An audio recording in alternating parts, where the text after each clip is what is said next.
Hello, guys, and welcome back to the NW Sportscast. Today, we are here with just me and Drew Alba, and Mr. Levi Couvert. How you doing, Levi? Doing pretty good. Finals week, Good. So it's pretty stressful for us. Yeah, stressful at our school, but we're still making content for you guys, and I think that deserves a subscribe, a thumbs up, and leave a comment down below expressing your gratitude for us. No, I'm just joking, but please, you guys could do that. That'd be great. We are going to be talking about a bunch of different things, lots of football news. Obviously, the Super Bowl coming up. We might do our quick picks there. We'll have a bigger show on Friday about that. But we have the MLB Hall of Fame voting is out. Spoiler alert, not that many people made it in this year. And we are also going to do, what else are we going to do, Levi? Seahawks have a new coach. Oh, yeah, and obviously the Seahawks have a higher. If you want to see my other reaction, my instant reaction, do that. But this is a more formulated. Yeah, go check that out as well, the instant reaction. Yeah, so you want to just get started with that? Yeah, that's probably the big, at least that's the big Northwest news. Yes. So yeah, Seahawks, new hire. What are your initial thoughts on the deal? I mean, I think the hire is really, really good. Obviously, we've been playing the Rams, and every single time we play the Rams, it seems like their passing game, along with their running game, but they feel like they always have our number. So it's really good to have somebody with a little bit more innovative offense. Shane Waldron hopefully will bring that. He's looking like he was the person that was Sean McVay's right-hand man on the offensive side of the ball. And although Sean McVay does get most of the credit, I do think you have to give a lot of credit to Shane Waldron in the last 2 or 3 years. Obviously, Sean McVay had a bigger part in that, but I'm just super happy to get any sort of innovative offense after dealing with a Pete Carroll really vanilla offense for a long time. But I'm excited. Yeah, so am I. I feel like initially I heard Shane Waldron. Who is this guy? But I feel a lot better about it. I know the Rams definitely have a run first approach. But what I like about the Rams is that when they do pass, they use very creative passing plays. I know a lot of those Robert Woods, when he'd do those jet sweeps and stuff, they do like the fake handoff and then they'd go for a little bootleg. So I feel like hopefully the goal here is we're getting Shane Waldron on board, and hopefully he's going to add some creativity to our passing game, especially our short field passing game. At the same time, we'll probably keep the run first approach, but I think it's a lot better than what we did this year, which was just basically a bunch of deep balls. Yeah, I mean, it's a lot better than the other candidates, in my opinion, too, right? I prefer this over Anthony Lynn. I prefer this over Adam Gase, definitely. Oh, certainly. I prefer this hiring over Pete Carroll's former running backs coach or something like that. I really didn't want that because, again, when we did let Russ cook, for the first 7, 8, 9 games of the year, he did play really, really well. I think him being an MVP conversation did maybe slow him down, got him thinking in his head. But another thing that really made Russell Wilson go downhill in the second half of the year was people started to figure us out, and then our scheme didn't change. And that's not so much on Russ and more on our scheme, and that falls on Schottenheimer and Carroll. So now we have Shane Waldron, who hopefully brings some innovative offense. I was kind of worried we were going to get somebody worse than Shoddy going into the search, because I think Anthony Lynn would have been a downgrade personally, but I think we did end up getting a win here, and obviously only time will tell, but I'm happy about the hiring. And also I think a thing that not too many people are talking about is that now we actually get to have some insight into the Rams playbook, maybe a little bit. We play them 2 times a year. Shane Waldron was a big part of that offensive scheme. So, I mean, that doesn't help getting some insider information on a team we play 2 times a year, and we're battling the NFC West for, so that helps too. Yeah, hopefully he can help us beat them. We seem to always lose at least once a year to the Rams, which is pretty annoying, but it is what it is. But yeah, hopefully maybe Shane Waldron will help us out. It is interesting that the Seahawks, Rams, and 49ers, they all run very, very similar offensive styles. The Cardinals are basically the only team that has a different style in the division. So it's a weird division in that 3 of the 4 teams are running the same offensive style. But yeah, I kind of like it. I think Same style, but just other, like the Rams and the 49ers do it better than us.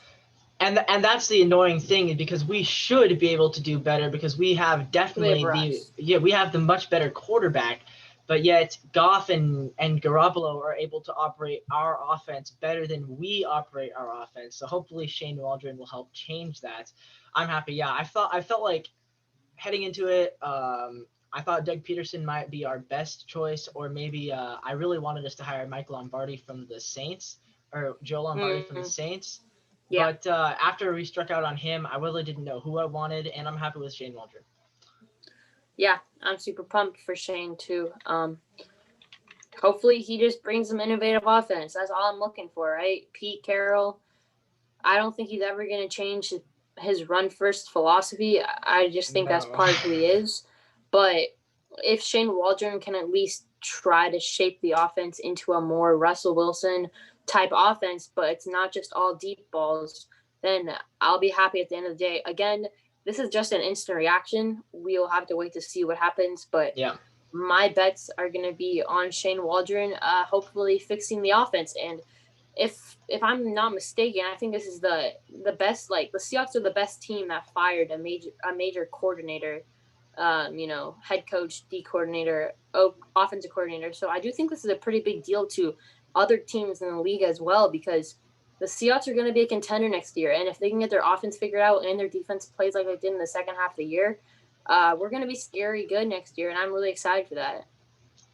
Yeah, as far as I know, only 3 playoff teams have lost a coordinator. We fired our offensive coordinator. The Rams defensive coordinator is going to the Chargers, and the Bears defensive coordinator Chuck Pagano retired. I think those are the only 3. So yeah, not very much turnover at all. Speaking of new hires, that Rams defensive coordinator, he's going to the Chargers. Do you remember his? Yes, to be the head coach. Do you remember his name? I'm at a loss right now.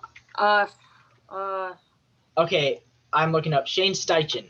I think that's how you pronounce it. Shane Steichen. Their defense was their defense was so good last year. I'm not surprised the Chargers hired him. Yeah, so they get a defensive guy, Shane Steichen from the Rams. He's going to be their new head coach, and Joe Lombardi going to be their offensive coordinator. Mm-hmm. Yeah, I think. Well, when we say defensive guy, obviously, if you're a defensive guy, you got to know how offenses work, and that's why I do think that defensive coordinators moving into head coaching roles do work a lot of the times in the NFL, because to be a good D coordinator, you have to know how the offense works, and I think the Chargers head coach the head coach spot was the most coveted spot this offseason, because you have a really, really young Justin Herbert who's going to be in a rookie contract for another 2 or 3 years. I forget the exact number. And you have some young guys over there. So I think you have Justin Herbert, and you can make anything happen in the next 2 or 3 years on his rookie contract. And hopefully, I'm rooting for Herbert. Hopefully Steichen will pull that around. And hopefully the Rams defense get worse now Steichen is gone. And quick correction, I was actually wrong about that. Shane Steichen is the Eagles coordinator. The Rams coordinator is Brandon Staley. So Brandon Staley's the one going to the Chargers. Steichen, Staley, same thing. Yeah, Steichen used to be with the Chargers. Now he's on the Eagles as their coordinator. But Brandon Staley on the Chargers as their head coach. Yeah, as Drew said, that's probably the best position to be in. Also being hired, the Texans announced today they're going to be hiring David Culley. I like this hire a lot. Basically, he was the same job that I don't even actually know what his job was, but he worked for the Ravens organization. He was like the quarterback and receiver coach, I'm pretty sure. And he's going to the Texans to be their head coach. So what are your thoughts about that, David Culley? Yeah, I'm looking it up right now, and apparently he had a really strong relationship with the Ravens organization. Everyone loved him. I think if anything's gonna get Deshaun Watson to stay, it should be a new, fresh face. If Watson had any say in who they hire, and he really likes this guy, this could be the turning point to keep Deshaun Watson, or this could be the turning point that sets off Deshaun Watson and gets him traded somewhere else. I don't know what my bets would be on there, but I mean, good for the Texans. Hopefully they find their future long-term head coach, and with Deshaun Watson, anything's possible. So hopefully for the Texans' sake, that this means that Deshaun Watson will stay. This is a really big hire for the Texans. Yeah, and I will say he's already 65, so he might be one of the oldest first-time head coaches. He's already the fourth oldest head coach, and he's never even been a coordinator. But honestly, I feel like you have to leave it to the teams. Like if they think that this is who they want to hire, then that's who they want to hire. And it's sort of the same situation as it was with the Lions hiring a tight end guy. The Giants last year hired a special teams guy. So yeah, I mean, maybe it's a little weird to hire a receiving coach, but if they like him, then and they think he's the best man for the job. He is also the assistant head coach there, so yeah. He is second in line as far as play calling stuff goes, but he also was a quarterback in his early days in the 1970s. He was the first Vanderbilt black quarterback, first black quarterback in the SEC entirely, actually. Wow. The same conference that does Deshaun Watson, did he go to the SEC? Clemson, that's in the SEC, right?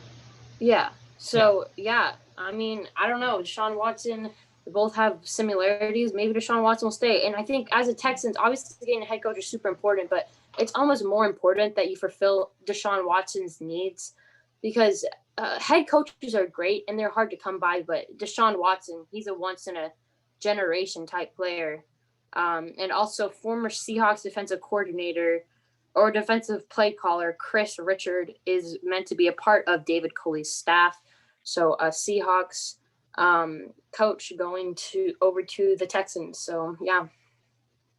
Yeah. And, so Josh McCown, he was also being considered for that job. I wonder if he might get a position on the staff elsewhere. He was their third-string quarterback this year. It looks like he is planning to retire and become a coach somewhere. They don't know where, but he was being considered by Houston. Maybe they hire him instead to be a quarterback coach, something along those lines. Also, the Eagles have hired a coach, Nick Sirianni. We're not going to talk much about this because I'm guessing we'll have our Eagles fan Alex on to talk about this with us. Yeah, Friday. But but Nick Sirianni, really quickly, I'll give my take. I think it's going to be really tough for him. I don't know if he's going to make it. The Eagles are in a tough position at this point. I think, honestly, judging them, they're probably the worst team in their division, and their division is the worst division in the NFL. So that's not a great spot to be in. Previously, he was the offensive coordinator for the Colts. The Colts offense wasn't that great, so I don't know where they're getting them from, but I mean, it's a weird hire, interesting hire to me. Honestly, I find this weirder than the Texans hiring a wide receiver coach and the Lions hiring a tight end coach. But who knows what Nick Sirianni will do.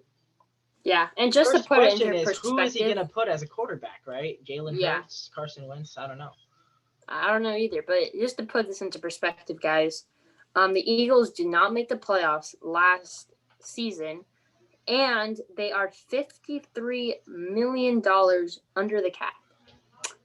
So that is not a good position for a new head coach to be in, where you are negative $53 million in the cap. The only team worse than them is the Saints, who are almost double that, $112 million under the cap. That's almost an entire season's worth of cap, and they're just minus that. So if you're a Saints fan, sorry to break it to you, but I'm pretty sure that this last year was the last year that you guys were really in a serious Super Bowl contention for a while. It's going to take a while to get out of that hole. In comparison, the Seahawks have $2 million in positive in the cap, and the Jaguars, with Trevor Lawrence, has $73 million in the cap. Hopefully they will, get some pieces around Trevor, and in a couple of years, watch out, Jacksonville. Your team could be really, really good. Yeah, well, as far as the Saints go, the good news for them is that at least they still have their players, but once those players hit free agency, I mean, Kamara, Michael Thomas, all those guys. There's no chance they can sign half these players. So that Four of yeah, those I players. imagine a lot of New Orleans players will be leaving in the coming 2-3 years. Obviously, Drew Brees still up in the air, not officially retired yet, but yeah. So